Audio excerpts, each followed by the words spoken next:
বাংলাদেশের বৃহত্তম রাজনৈতিক দল আওয়ামী লীগের সভানেত্রী সাবেক প্রধানমন্ত্রী শেখ হাসিনা এখন ভারতে নির্বাসনে রয়েছেন। সেখানে বসে তিনি নানা রকম অডিও বার্তায় হুমকি এবং ধামকি দিয়ে চলেছেন। তিনি এবং তার মিত্র ভারত সম্মিলিতভাবে বাংলাদেশের শাসন ব্যবস্থা, বাংলাদেশের প্রশাসন ব্যবস্থা, বিচার ব্যবস্থা, জনগণের ভিত্তি এবং বর্তমান সরকার তাদের কর্মকাণ্ডকে একেবারে ধূলিসাৎ করার জন্য, নস্যাৎ করার জন্য নানা রকম চেষ্টা এবং তদবির তারা চালিয়ে যাচ্ছেন।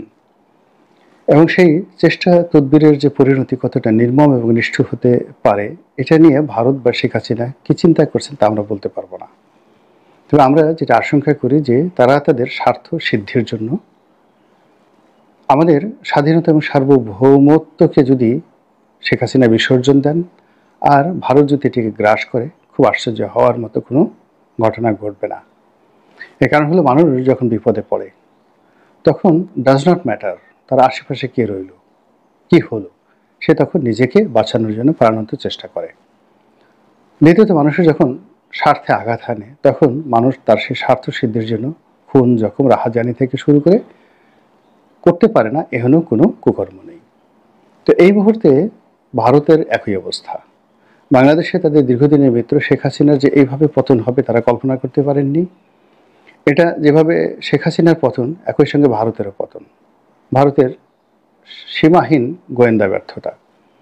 ভারত যদি প্রথম থেকে বুঝতে পারতো যে এইরকম একটা বিপ্লব দানা বাঁধছে, এই বিপ্লবের পেছনে অনেকের হাত আছে এবং সেখানে জাতিসংঘ থেকে শুরু করে মার্কিন যুক্তরাষ্ট্রের FBI এবং আরও অনেক বহির্শত্রুর সঙ্গে সঙ্গে দেশের যে রাজনৈতিক শক্তিগুলো, সাধারণ আমজনতা এবং তার সঙ্গে সঙ্গে কিছু নিষিদ্ধ ঘোষিত সংগঠন যার যার অবস্থান থেকে এরকম কিছু কর্মকাণ্ড করে যাচ্ছিল, যে কর্মগুলো ক্রমশই সরকারের নিয়ন্ত্রণের বাইরে চলে যাচ্ছিল, যেটি ভারতের গোয়েন্দা সংস্থাগুলো বুঝতে পারেনি।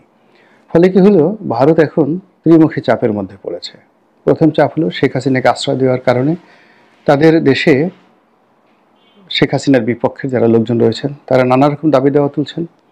দ্বিতীয়ত, শেখ হাসিনাকে দেশ থেকে তাড়িয়ে দেওয়ার জন্য এক ধরনের চাপ রয়েছে। আর তৃতীয়ত, বাংলাদেশের প্রতি তাদের যে নীতি ছিল সেই নীতির কারণে নরেন্দ্র মোদীর প্রচণ্ড সমালোচনা চলছে। মোটা দাগে এই হলো তথ্যগত।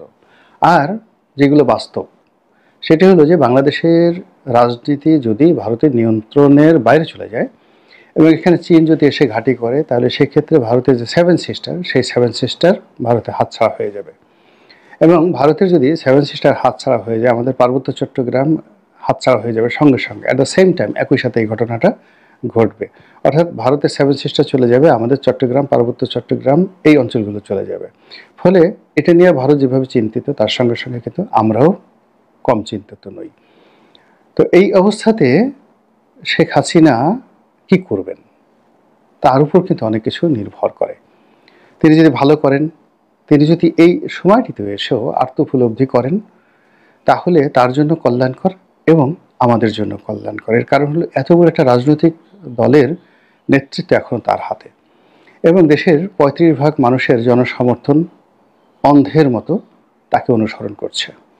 এবং তিনি সত্য বলেন, মিথ্যা বলেন, অনুনয় করেন, বিনিময় করেন, যা কিছু করেন না কেন, তার দলের কর্মী সমর্থক যাদের সামান্য বিবেক বিবেচনা আছে তারা বাদে বাকি সবাই একেবারে ভেড়ার পালের মতো রীতিমতো মাথা ঝুলাচ্ছে। আপা আসেন, আপনার হাতে দেশ নিরাপদ, শেখ হাসিনা আজ আসবে, কাল আসবে, মার্চ মাসে 15 তারিখে চলো আমরা সবাই এয়ারপোর্টে যাই, সেদিন শেখ হাসিনা আসবে। এইরকম একটা, যাকে বলে, ধোয়া তুলে প্রতি মুহূর্তে সামাজিক মাধ্যম গরম করে তুলছে। তো সেই দিক থেকে শেখ হাসিনাকে নিয়ে নির্মোহ আলাপ আলোচনা করা এবং তার চিন্তা চেতনা কী এবং তার আগামী দিনে কী কী ভয়, আতঙ্ক ইত্যাদি কাজ করে, সেই বিষয়গুলো নিয়ে আমাদেরকে ভাবতে হবে, যেন সো দ্যাট আমরা শেখ হাসিনা এবং আওয়ামী লীগ থেকে সতর্ক থাকতে পারি। আমি প্রথমে যেটা বলতে চাই যে শেখ হাসিনার 7টি ভয়।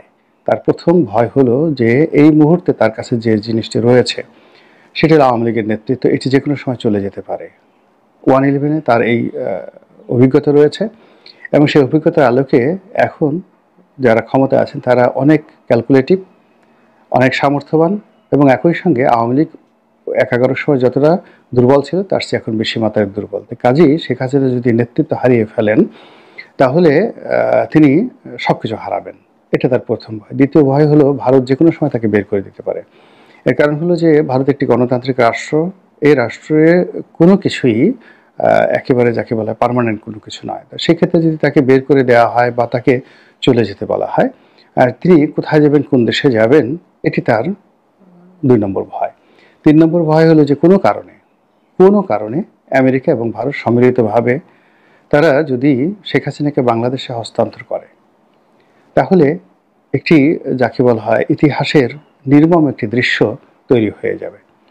অনেকে হয়তো স্বপ্ন দেখছেন যে শেখ হাসিনা বাংলাদেশে এলে এটা হবে, ওটা হবে, হ্যাং প্যাং ট্যাং হবে। আসলে কিছুই হবে না। এই কারণ হলো রাষ্ট্র ক্ষমতা এতটা শক্তিশালী। আপনারা দেখেছেন যে সাইদি সাহেব যখন মারা গেলেন, তার লাশের কাছে মানুষ যেতে পারেনি, তার কবরের কাছে কাউকে যেতে দেওয়া হয়নি, তার ছেলে সন্তানদেরকেও দেওয়া হয়নি। এমনকি গোলাম আজমকে যেদিন গ্রেপ্তার করা হয়, লক্ষ লক্ষ মানুষ দাঁড়িয়ে কেঁদেছে। কিন্তু বিএনপি জমানাতে সেই গোলাম আজমকে যখন গ্রেপ্তার করা হলো, একটা লোক এসে আটটা হতে দেয়নি। বেগম খালেদা জিয়াকে যেদিন গ্রেপ্তার করা হলো, বালির ট্রাক যেদিন তার বাড়ির সামনে স্থাপন করা হলো, কিছুই হয়নি। কাজেই যদি শেখ হাসিনাকে ভারত পাঠিয়ে দেয় এবং বাংলাদেশে আনা হয়, নীরবে নিভৃতে তাকে কোর্ট কাছারিতে হেনস্থা হতে হবে, অপমানিত হতে হবে, লাঞ্ছিত হতে হবে। এটা হলো তার ৩ নম্বর ভয়। ৪ নম্বর ভয়টা হলো যে তার পরিবার এবং পরিজন সম্পর্কে যে সকল তথ্য আসছে, বিশেষ করে দুর্নীতির তথ্য আসছে, এই দুর্নীতির তথ্য যদি সত্যিকার অর্থে তথ্য প্রমাণ সহ দেশে এবং দেশের বাইরে উপস্থাপিত হয়, তাহলে এখন তিনি যেভাবে কথা বলছেন সেভাবে তিনি তার নেতাকর্মীদের সঙ্গে কথা বলতে পারবেন না, তার মোরাল ক্যারেজটা হারিয়ে যাবে। অনেক কিছুর পরেও দেখা যাচ্ছে যে বেগম জিয়া ব্যক্তিগতভাবে দুর্নীতি করেছেন এরকম কোনো প্রমাণ এখন পর্যন্ত আওয়ামী লীগ করতে পারেনি। তো সেই দিক থেকে যদি শেখ হাসিনার ব্যক্তিগত দুর্নীতি প্রমাণিত হয়ে যায়, তাহলে তার আর মুখ দেখানোর কোনো জায়গা থাকবে না। এটা গেল ৪ নম্বর। ৫ নম্বর হলো তার মেয়ে এবং তার ছেলেকে নিয়ে তার ভীষণ রকম চিন্তা। ছেলেটা আমেরিকাতে আছে। এখন সে মূলত রাজনৈতিক ব্যক্তিত্ব নন, ফাইটার নন। তিনি তার মায়ের সন্তান, বঙ্গবন্ধুর নাতি। এই হিসেবে তার যতটুকু বলা দরকার, করা দরকার, বা তার আশেপাশে আরাফাত, পলক ওনারা একত্রে চলে তাকে কিছুটা গ্রুমিং করার চেষ্টা করেছে। এখন সে কতটা দুর্নীতি করেছে না করেছে সেটা বড় বিষয় না। বড় বিষয় হলো যে সে তারেক রহমানের সাহেবের মতো কোনো অবস্থাতেই পলিটিক্যালি ম্যাচিউরড নন, লড়াকু নন, এবং বাংলাদেশের কৃষ্টি কালচার সাহিত্য সম্পর্কে তার কোনো ধারণাই নেই। ফলে তিনি তার মায়ের অবর্তমানে কিভাবে থাকবেন, কিভাবে বেঁচে থাকবেন, এটি নিয়ে তার মা চিন্তিত।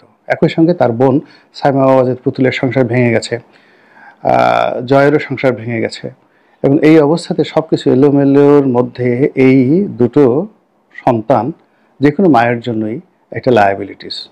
এই কারণ হলো পুতুলও যেই পর্যায়ে আছে সেই পর্যায়ে মূলত তার মায়ের কারণে। কিন্তু এই পদ পদবি চলে গেলে তার স্বামী নেই, সংসার নেই, আত্মীয় স্বজন এখন সবাই যে যার মতো অবস্থানে, তাহলে পুতুল এবং জয়ের কি হবে? এই টেনশনে তার মাথা রীতিমতো খারাপ হয়ে যাওয়ার মতো অবস্থা তৈরি হয়ে গেছে। সবচেয়ে বড় যে বিষয়টি সেটি হলো তার ভালোবাসার যে জায়গা, সেটি হলো তার বাবাকে নিয়ে। তো তার এই যে বাবাকে নিয়ে তার যে ভালোবাসা, এখন তার বাবাকে নিয়ে যেভাবে গালাগাল হচ্ছে এবং আওয়ামী লীগ রাজনীতির কারণে যেভাবে বঙ্গবন্ধুকে কলুষিত এবং কলঙ্কিত করার চেষ্টা করছে, এটি কিছুটা হলেও না, এটি তাকে ভীষণ রকমভাবে এক ধরনের গ্লানির মধ্যে তাকে ফেলে দিয়েছে। তার অবশ্যই অনুশোচনা হচ্ছে যে আমি যা কিছু করতাম নিজের নামে করতাম, কেন আমার বাবাকে আমি টানতে গিয়েছিলাম, বা কেন আমার কারণে আমার বাবার এই দুরবস্থা হলো। ফলে এখানে প্রতিশোধ নেওয়ার মতো বয়স বা সময় তার নেই। ফলে তিনি এখানে আত্মগ্লানিতে তিনি প্রতি মুহূর্তে ক্ষতবিক্ষত হচ্ছেন। এগুলো তার ৭টি খারাপ দিক, তার ৭টি ভয়, ৭টি আতঙ্ক। এখন সম্ভাবনা রয়েছে ৭টি। সেটি হলো ভারত এখানে বাংলাদেশের ব্যাপারে সত্যিকার অর্থেই যাকে বলা হয় মহাশক্তিধর, মোর দ্যান এনিবডি।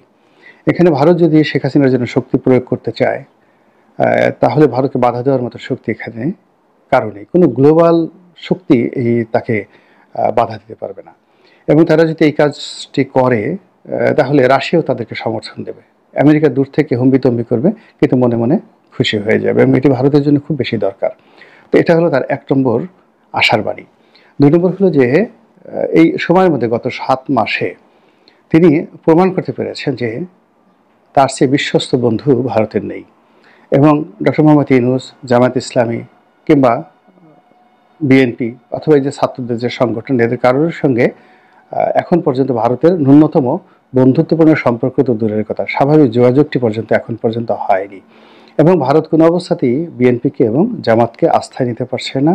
তারা এখনো পর্যন্ত বিকল্প হিসেবে আওয়ামী লীগের কথাই চিন্তা করছে। এখন শেখ হাসিনা বিহীন বা শেখ হাসিনা সহ এটি পরের বিষয়। তারা এখনো পর্যন্ত আওয়ামী লীগের ব্যাপারে যে দৃঢ়তা তারা দেখাচ্ছে এবং নির্বাচনে আওয়ামী লীগ বিহীন নির্বাচন হবে না, এই ব্যাপারে তারা যে চাপ প্রয়োগ করছে বিভিন্ন অ্যাঙ্গেল থেকে, এটি শেখ হাসিনার জন্য দ্বিতীয় সফলতার কথা। তৃতীয়ত হলো বর্তমান সরকারের ব্যর্থতা।